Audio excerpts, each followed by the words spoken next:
സ്വലാത്തിൻ്റെ 5ഓളം പ്രത്യേകതകൾ നമ്മൾ കഴിഞ്ഞ വീഡിയോയിൽ പറഞ്ഞു അല്ലേ? ഒരു 5 പ്രത്യേകതകളൂടെ പഠിച്ചാലോ? കേട്ടിട്ട് പോകണം, ഒരുപാട് ആളുകളിലേക്ക് ഷെയർ ചെയ്യുകയും വേണം. ഒന്ന്, നമ്മുടെ ആവശ്യങ്ങൾ പൂർത്തീകരിക്കപ്പെടും.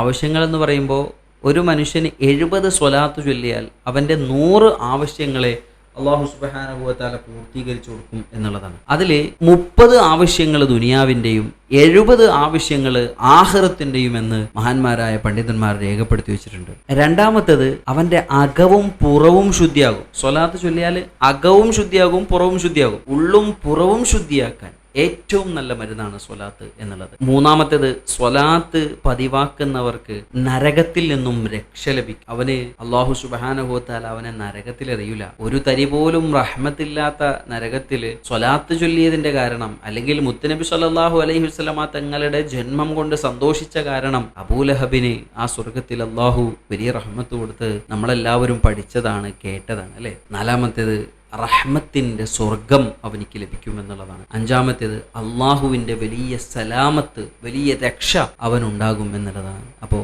സ്വലാത്ത് ചൊല്ലാൻ മറക്കണ്ട. ഒരു ദിവസം ഒരു 100 സ്വലാത്തെങ്കിലും നമ്മുടെ ജീവിതത്തിൽ പതിവാക്കാൻ അള്ളാഹു നമുക്ക് തൗഫീഖ് നൽകി അനുഗ്രഹിക്കട്ടെ. അസ്സലാമു അലൈക്കും.